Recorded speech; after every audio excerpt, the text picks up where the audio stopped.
और आइए अब आगे बढ़ते हैं। जहां असली युद्ध छिड़ा हुआ है वहां डटा हुआ है टीवी9 भारतवर्ष। ज़ेलेंस्की ऑपरेशन 30 अप्रैल बनाते ही रह गए, लेकिन पुतिन ने अपने मिशन को अंजाम तक पहुंचा दिया। 2 दिन बचे हैं 30 अप्रैल को, लेकिन उससे पहले ही धमाका कर दिया पुतिन ने। यूक्रेन के काउंटर अटैक से पहले पुतिन ने यूक्रेन पर बहुत बड़ा अटैक कर दिया। रूस की मिसाइलों ने यूक्रेन के अलग अलग शहरों में तबाही बरसाई। टीवी9 भारतवर्ष की टीम युद्ध क्षेत्र में मौजूद है, जो आप तक लगातार वॉर जोन की सटीक रिपोर्ट पहुंचा रही है। टीवी9 भारतवर्ष संवाददाता मनीष झा इस वक्त वॉर के एपिसेंटर डॉनबास में मौजूद हैं और यहां पर भी मिसाइल आके गिरी है। डॉनबास की ग्राउंड रिपोर्ट आपको लाइव दिखाएंगे मनीष झा की जुबानी, वहां से आंखों देखी तस्वीरें मनीष झा की आपको दिखाएंगे कि किस तरह से वहां पर हालात बहुत ज्यादा खराब है डॉनबास में। लेकिन बड़ी खबर से शुरुआत करते हैं। बड़ी खबर यह है कि डोनेट्स्क में रॉकेट अटैक से भारी नुकसान हुआ है। रॉकेट हमले में रिहायशी इमारत को नुकसान पहुंचा है। डोनेट्स्क में 2 रॉकेट गिरने से जबरदस्त धमाका हुआ है। डोनेट्स्क में ही मौजूद है टीवी9 भारतवर्ष की टीम।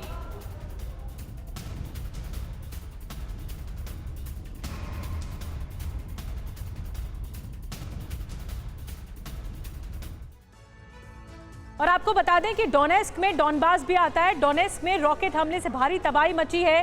रॉकेट हमले, रिहायशी इमारत पूरी तरह से यहां पर तबाह हो गई। डोनेट्स्क में ग्राउंड जीरो पर टीवी9 भारतवर्ष की टीम इस वक्त मौजूद है और रेसिडेंशियल इलाके पर रॉकेट से हमला हुआ। मनीष झा की रिपोर्ट दिखाते हैं। टीवी9 भारतवर्ष की टीम इस वक्त ठीक उसी जगह पर मौजूद है जहां पर रॉकेट गिरा था। जो रॉकेट गिरा वो उससे कितना डैमेज हुआ है, कितना बड़ा इम्पैक्ट था, किस तरीके का था, और इस वक्त हम आपको यहाँ चारों तरफ जो घर है वो सब भी दिखा रहे हैं कि देखिए कितना क्षतिग्रस्त हुआ है और कितना बड़ा सा यहाँ पर गड्ढा बन गया है।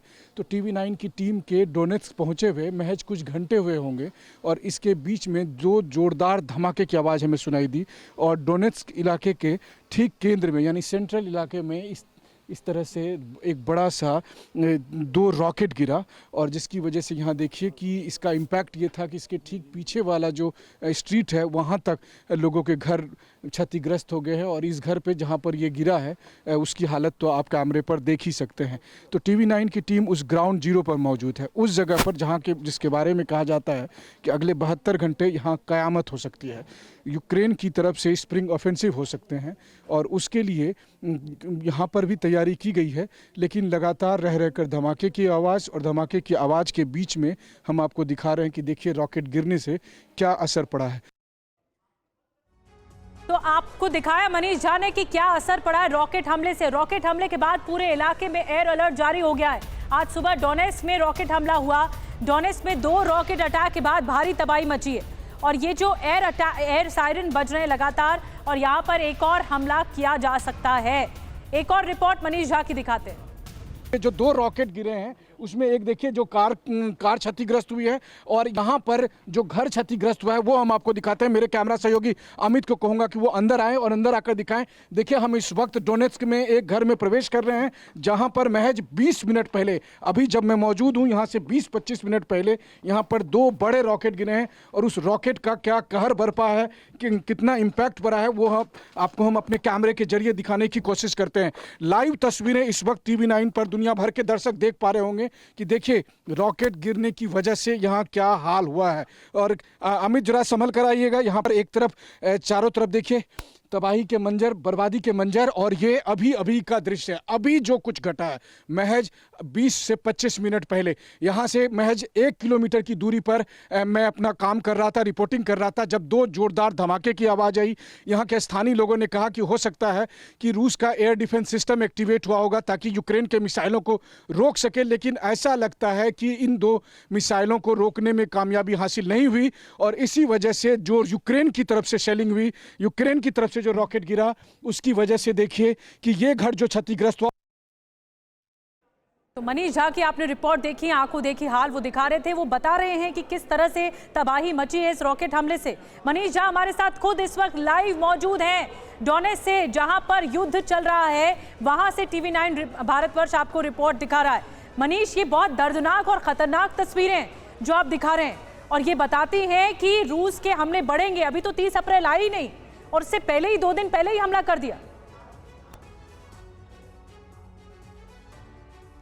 बिल्कुल, देखिए 30 अप्रैल तो अभी आया ही नहीं है, उससे 48 घंटे पहले अभी जो बर्बादी और तबाही के मंजर दिखाई दे रहे हैं वो अपने आप में ही इस बात को बताने के लिए काफ़ी हैं कि आने वाले कुछ घंटे कितने भयानक साबित हो सकते हैं। तो हम एक बार फिर अपने दर्शकों को पहले उस जगह की तस्वीरें दिखाना चाहते हैं जहां पर कि ये रॉकेट गिरा, जहां पर रॉकेट गिरने की वजह से ना पूरा घर उनका क्षतिग्रस्त हो गया, बल्कि घर के बीचों बीच में एक बड़ा सा, इतना बड़ा गड्ढा बन गया कि जिसे देखकर आपको लगेगा कि कहीं ये कोई कुआं तो नहीं है या फिर एक छोटा सा तालाब तो नहीं है।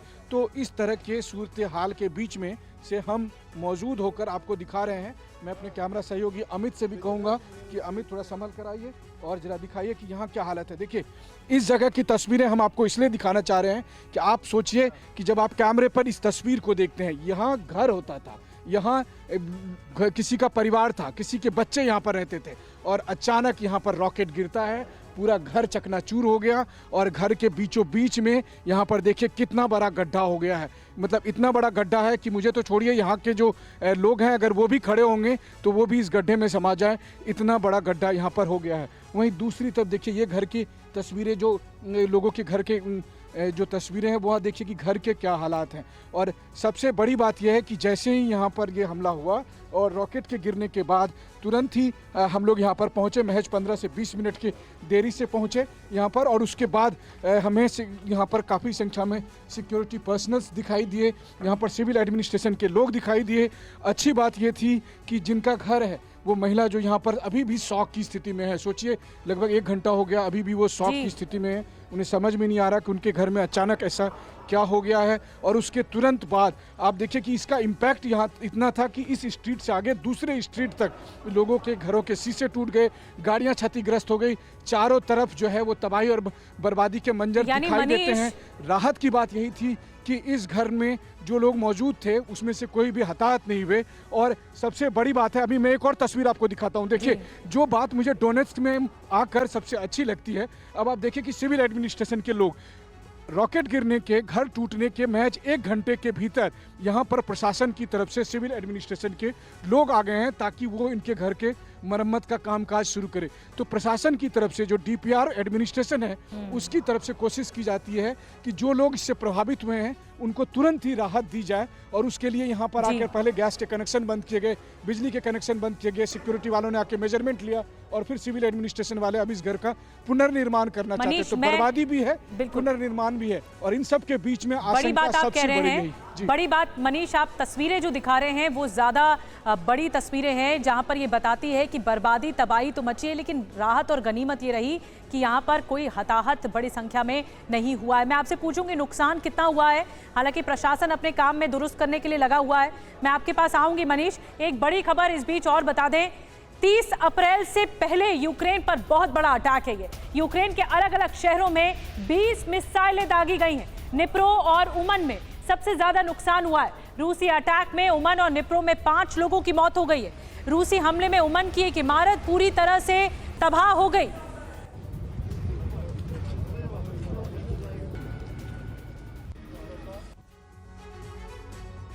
तो ये यूक्रेन पर बहुत बड़ा अटैक है। आइए बिग वॉल के जरिए कुछ बड़ी बातें आपको बताते हैं कि यूक्रेन के काउंटर अटैक से पहले ही रूस ने हमला कर दिया, रूस ने अटैक कर दिया। यूक्रेन के काउंटर अटैक से पहले ये रूस का बहुत बड़ा हमला था। इसके अलावा रूस ने यूक्रेन, निप्रो और उमन में मिसाइलें दागी हैं। इन शहरों में ज्यादा कहर बरपाया है। रूस के हमले में उमन की एक इमारत पूरी तरह से खत्म हो गई, तबाह हो गई। और इसके अलावा आपको बता दें कि निप्रो और उमन में रूसी अटैक से 5 की मौत हो गई है, ये भी बताया जा रहा है। पूरी बिल्डिंगें धुआं धुआं हो गई। कीव की तरफ आ रही रूसी 11 मिसाइलें तबाह हो गई हैं। ये खैर काउंटर अटैक है यूक्रेन का। वो क्या हुआ आपको बता रहे हैं। यूक्रेन ने एयर डिफेंस सिस्टम से ये मिसाइलें गिराई हैं जो कि कीव की तरफ लगातार आ रही थी। रूसी अटैक के बाद कीव में एयर अलर्ट जारी कर दिया गया है, ये भी जानकारी मिली है। ये एयर अलर्ट जारी कर दिया गया है। और कीव, राजधानी कीव, दरअसल मनीष निशाना तो कीव पर था, निशाना कीव पर था जो कि राजधानी है। और इसीलिए भी और ज्यादा आशंकाएं बढ़ गई हैं कि रूस अटैकिंग पोजीशन पर है। जो आप स्प्रिंग ऑफेंसिव की बात कर रहे थे, ये स्प्रिंग ऑफेंसिव का ही प्लान था शायद। देखिए, मैं आपको बताऊं तो जब मैं लगभग 16-17 घंटे का सफ़र करके मॉस्को से डोनेट्स्क पहुंचा, तो रास्ते में मैं यही सोच रहा था कि 30 अप्रैल से पहले हो सकता है कि रूस की तरफ से बड़े पैमाने पर मिसाइल से हमले हों, जो हुए। आज सुबह सवेरे यूक्रेन के 9 इलाके पर हमले हुए। वहीं दूसरी तरफ अगर आप देखें तो जिस तरीके से डोनेट्स्क पर यूक्रेन की तरफ से हमले हुए हैं, ये अब इस बात का प्रमाण है कि इसका मतलब है कि डोनेट्स्क अभी भी यूक्रेनी सैनिकों के रेंज में है। कहा जाता है कि एक बार जब बाखमुत पर और अवदीवका पर रूस का पूरी तरह से कब्जा हो जाएगा तो उसके बाद डोनेट्स्क सुरक्षित हो जाएगा, और इसीलिए बीते कुछ महीनों में रूस लगातार यहाँ पर बाखमुत में कब्जा करने की अपनी कोशिश में जुटा हुआ है ताकि डोनेट्स्क को सुरक्षित करे। जब तक डोनेट्स्क सुरक्षित नहीं होगा तब तक इस तरह की घटनाएं घटती रहेगी। रूस के हमले का जवाब यूक्रेन देगा, यूक्रेन के हमले का जवाब रूस देगा, लेकिन इन हमलों के जवाब देने के बीच में तारीख आ रही है 30 अप्रैल। 48 घंटे बाद क्या होगा उसकी बानगी ये है, तो जो ऐसा आप लग रहा है मनीष चारों तरफ देख रहे हैं। जिस रॉकेट गिरा था उसका एक छोटा सा टुकड़ा मैं आपको अभी अपने हाथों में दिखा रहा हूँ, लेकिन आसपास जो आप देख रहे हैं, जैसे ये गाड़ी पूरी तरह से टूट गई है, घर टूट गए हैं, लोग परेशान दिख रहे हैं। इस स्ट्रीट में रहने वाले लोगों को समझ में नहीं आ रहा, छोटे छोटे बच्चे शौक में हैं, महिलाएं शौक में हैं। तो ये सब अभी आगाज है, तो अंजाम कितना भयानक होगा 30 अप्रैल का, ये भी सोच कर ही मन सिहर उठता है। बड़ी बात कह रहे हैं कि आगाज जब इतना भयानक है तो अंजाम किस हद तक जाएगा, और ऐसा लग रहा है रूस ने 30 अप्रैल से पहले ही ट्रेलर तो दिखा दिया है, तबाही किस कदर होने वाली है। बहरहाल बहुत बहुत शुक्रिया मनीष, ये तस्वीरें पहुंचाने के लिए, ये सुपर एक्सक्लूसिव तस्वीरें हम तक पहुंचाने के लिए। और यूक्रेन के ऑपरेशन 30 अप्रैल पर बहुत बड़ी खबर आपको बता दें, यूक्रेन के काउंटर अटैक से बचने की तैयारी में रूस जुटा है। ब्रिटिश डिफेंस मिनिस्ट्री के हवाले से बड़ी खबर मिल रही है, रूस ने न्यूक्लियर प्लांट की सुरक्षा कड़ी की है, रूस ने ज़ैपोरिज़िया प्लांट की सुरक्षा बढ़ा दी है।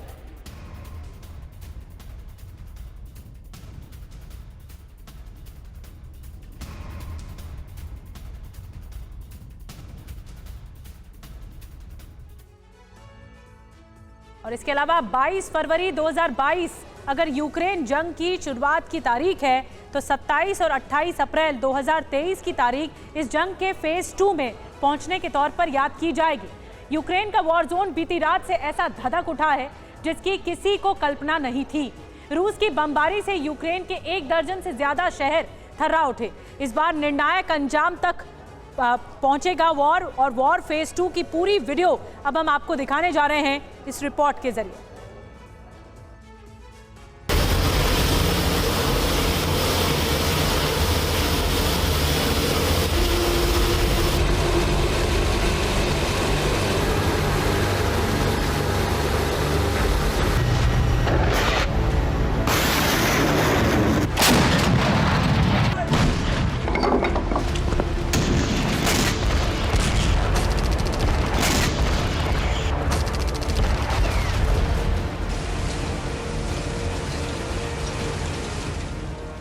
ज़ैपोरिज़िया से खेरसोन तक, सूमी से बाखमुत तक, मिकोलेव से सेवास्तोपोल तक, लुहांस्क से डोनेट्स्क तक, नीप्रो से खार्किव तक, यूक्रेन के हर प्रांत, हर शहर में बीते 24 घंटों से भीषण बारूदी कोहराम जारी है। बीते 24 घंटों से रूस का विध्वंसक अटैक जारी है।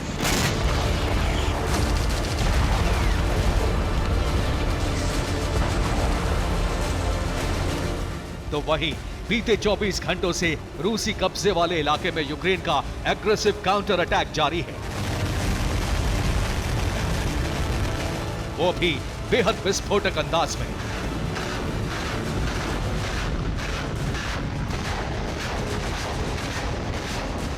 अब तक यह आशंका जताई जा रही थी कि 30 अप्रैल को यूक्रेन रूस के खिलाफ बड़े मिलिट्री एक्शन को अंजाम देगा। अब तक ये कयास लगाए जा रहे थे कि प्रेसिडेंट पुतिन जल्द ही वॉर जोन में नए विध्वंसकों को उतारेंगे।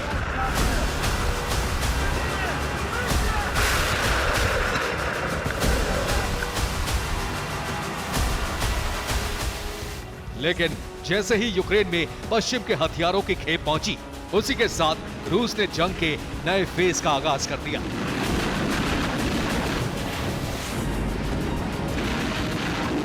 यूक्रेन के अलग अलग ठिकानों पर बम गोला बारूद से प्रहार कर दिया, जिसका नतीजा यह हुआ कि 14 महीने बाद फिर से यूक्रेन धधक उठा।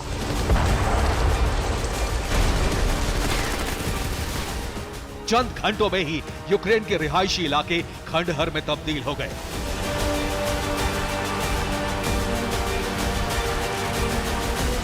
बारूदी बवंडर और तबाही की ऐसी तस्वीरें आई जिसे देख रूह कांप जाए।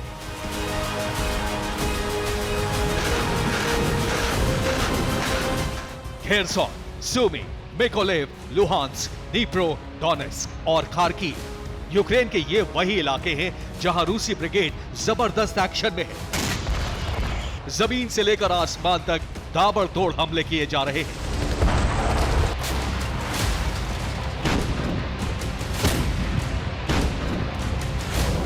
कहीं रूसी सेना के फाइटर जेट्स गरज रहे हैं तो कहीं रूसी ब्रिगेड के रॉकेट लॉन्चर जलजला ला रहे हैं तो कहीं रूसी डिफेंस मिसाइल और एयर स्ट्राइक के जरिए कोहराम मचा रहा है।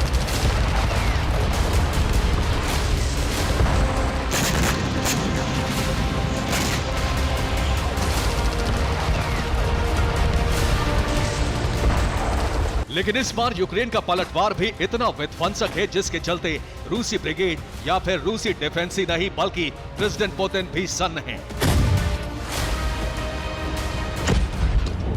क्योंकि यूक्रेन ने वक्त से पहले ही रूस के खिलाफ काउंटर ऑफेंसिव प्लान को एक्टिव कर दिया है। जानते हैं इस प्लान का मकसद क्या था? रूसी कब्जे वाले इलाके को फिर से हासिल करना, वो भी डेडली अटैक के जरिए। जानते हैं इसके लिए यूक्रेन ने क्या किया है।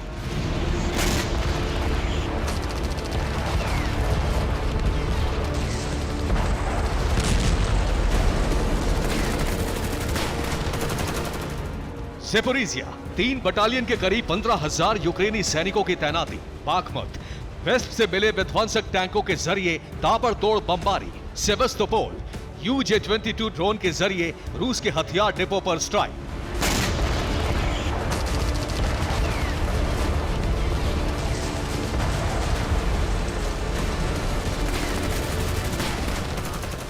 दरअसल ये वही इलाके हैं जहां मौजूदा वक्त में रूस का कब्जा है। पुतिन की फौज ने इन इलाकों को अपने कंट्रोल में ले रखा है।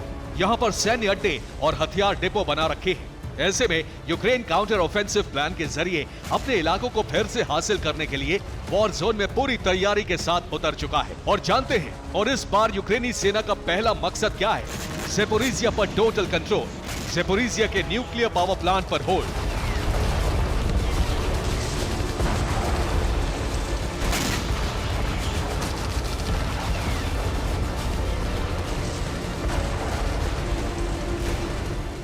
(334 स्क्वायर किलोमीटर में फैला करीब 7 लाख की आबादी वाला शहर ज़ेपोरिज़िया, जो नीपर नदी के दक्षिण पूर्वी मुहाने पर बसा हुआ है।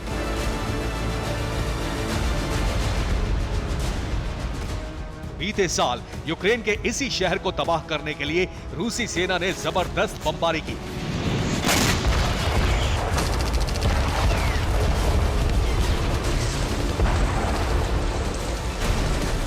इतना ही नहीं, ज़ेपोरिज़िया के न्यूक्लियर पावर प्लांट पर भीषण हमला हुआ था। रूस की तरफ से ताबड़तोड़ बमबारी और मिसाइलें दागी गई थी। मकसद साफ था, न्यूक्लियर पावर प्लांट को अपने कब्जे में लेना।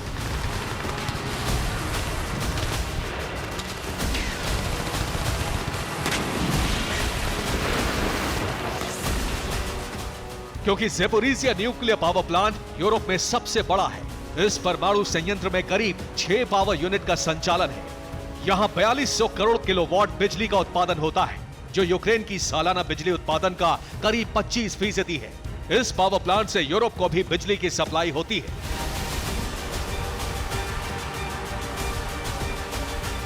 रूस ने कई महीनों की जंग के बाद ज़ेपोरिज़िया पर जबरन कब्जा कर लिया। न्यूक्लियर पावर प्लांट को भी ठप कर दिया ताकि इसका खामियाजा यूक्रेन और यूरोप को उठाना पड़े।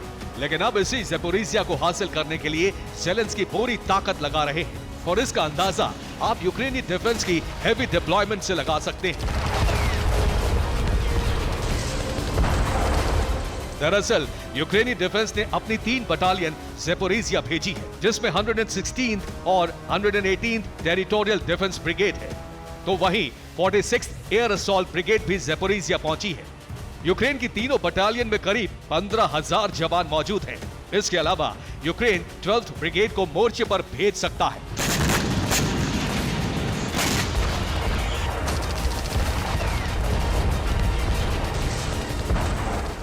मौजूदा वक्त में ज़ेपोरिज़िया रूसी सेना के कब्जे में है और जिस जगह न्यूक्लियर पावर प्लांट है वो भी रूसी कब्जे वाला क्षेत्र है। ऐसे में यूक्रेन के लिए ज़ेपोरिज़िया पर कंट्रोल करना आसान नहीं होगा, क्योंकि यूक्रेन के हमले के बाद मुमकिन है रूसी सेना ज़ेपोरिज़िया के पावर प्लांट को ही तबाह कर दे।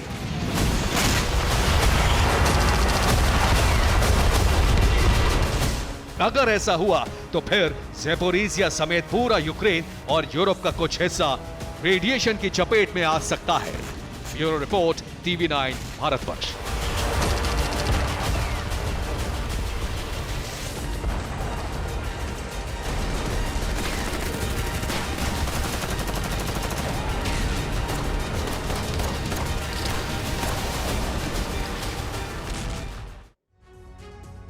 और आइए इस वक्त एक बड़ी खबर आ रही है, आपको बता दें कि एससीओ समिट से जुड़ी बड़ी खबर है। राजनाथ सिंह और रूस के रक्षा मंत्री के बीच, सर्गेई शोइगु के बीच एक बैठक हुई है। 1 घंटे तक ये बैठक चली। बैठक में रक्षा संबंधों समेत कई मुद्दों पर चर्चा हुई। बायलैटरल टॉक्स हुए दोनों देशों के बीच में। और ये देखिए तस्वीरें सामने आ चुकी है, गर्मजोशी के साथ ये मुलाकात हुई है राजनाथ सिंह और सर्गेई शोइगु की। अंजू निर्वाण और ज्यादा जानकारी के साथ इस वक्त फोन लाइन पर हमारे साथ जुड़ी हैं। अंजू, ये गर्मजोशी से भरी तस्वीरें सामने आ गई हैं इस मीटिंग की और एससीओ समिट पर सबकी निगाहें थी। हालांकि युद्ध के बीच मीटिंग होना काफी अहम है। जी बिल्कुल, देखिए निधि, जिस तरीके की ये तस्वीरें हैं उससे साफ तौर पे भारत और रशिया के जो संबंध हैं वो भी इन तस्वीरों पे साफ तौर से दिखाई देते हैं कि दोनों दोनों देश हैं उनके किस तरह के घनिष्ठ संबंध है। और ये इस बात से भी पता चलता है कि जब ये मीटिंग हुई तो आपको बता दें कि ये करीब 1 घंटे लंबी ये पूरी मुलाकात रही। तमाम तरह के आयामों पर दोनों जो रक्षा मंत्री हैं, भारत के रक्षा मंत्री और रशिया के जो रक्षा मंत्री हैं, दोनों लोगों ने आपस में बात की, आपसी सहयोग की बात की। और सबसे बड़ी बात है कि ये सबसे लंबी मुलाकात रही। हर तरह के पहलुओं पर आपस में चर्चा की गई है और रक्षा सहयोग को भी लेकर आपस में चर्चा की गई है। लेकिन साथ ही साथ यहाँ पर सबसे बड़ी बात यह है कि रक्षा मंत्री राजनाथ सिंह को मॉस्को आने का न्योता दिया गया है रशिया के रक्षा मंत्री की तरफ से। तो इससे ये भी पता चलता है कि भारत के क्या स्थिति है रशिया के साथ और किस पोजीशन पे है भारत इस वक्त। एक तरफ जहां रशिया और यूक्रेन का युद्ध चल रहा है, वहीं दूसरी ओर रशिया अगर एससीओ समिट में यहाँ पर आता है, उसके डिफेंस मिनिस्टर यहाँ पर आते हैं, तो उससे ये पता चलता है कि भारत के लिए की कितनी महत्वपूर्ण स्थिति है रशिया के। भारत और रशिया के बीच में, भारत और रूस के बीच में कितने प्रगाढ़ रिश्ते हैं, कितने मजबूत रिश्ते हैं, ये तस्वीर बताने के लिए काफी है। जो शंघाई कोऑपरेशन ऑर्गेनाइजेशन एचसीओ का ये समिट, जिसमें डिफेंस मिनिस्टर्स, अलग अलग देशों के 8 देशों के डिफेंस मिनिस्टर्स भारत आए हैं। भारत मेजबानी कर रहा है। लेकिन एक बड़ी बात अंजू ने बताई कि रूसी रक्षा मंत्री ने, सर्गेई शोइगु ने राजनाथ सिंह को मॉस्को आने का न्योता दिया है। शुक्रिया आपका अंजू। और अगली बड़ी खबर आपको बता दें, यूक्रेनी सेना का रूसी ठिकानों पर कहर। रूसी ठिकानों पर MLRS से विध्वंसक अटैक किया है। MLRS अटैक में रूसी सेना को भारी नुकसान हुआ है।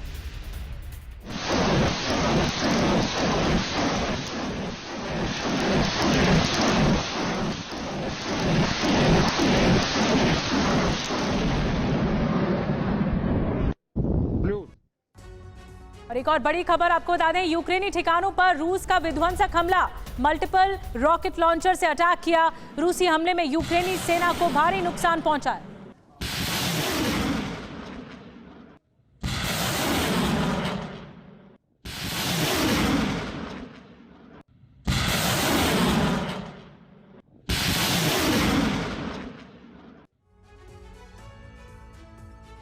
और ऑपरेशन 30 अप्रैल से पहले पुतिन का बहुत बड़ा फैसला सामने आया। यूक्रेनी नागरिकों के निष्कासन के फैसले पर मुहर लगाई।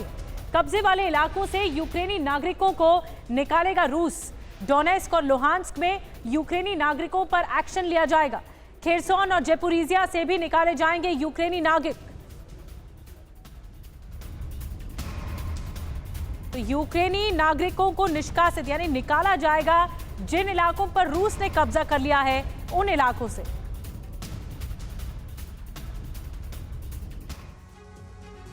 और नेटो देशों ने यूक्रेन को सभी जरूरी हथियारों, बख्तरबंद वाहनों की सप्लाई पूरी कर दी है। यूक्रेन ने स्प्रिंग ऑफेंसिव शुरू कर दिया है।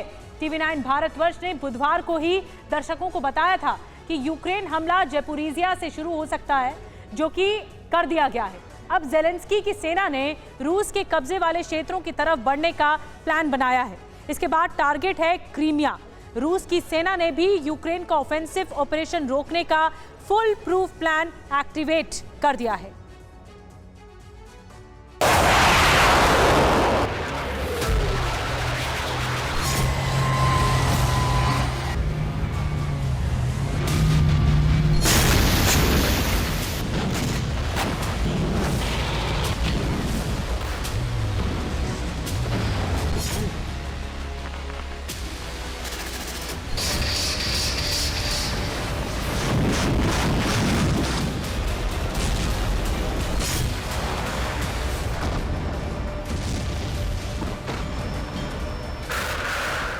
यूक्रेन का स्प्रिंग ऑफेंसिव ऑपरेशन शुरू हो चुका है।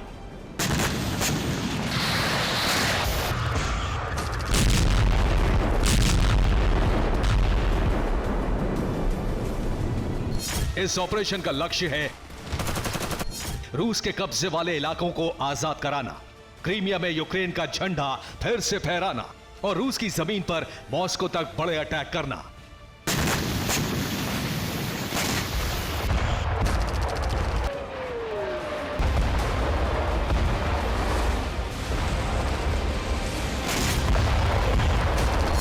ऑपरेशन की शुरुआत ज़ैपोरिज़िया क्षेत्र से की जा चुकी है।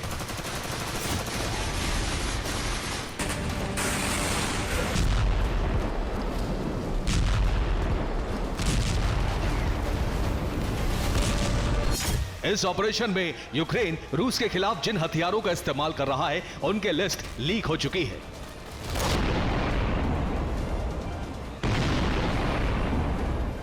उनतालीस लड़ाकू विमान यूक्रेन पहुंच चुके हैं।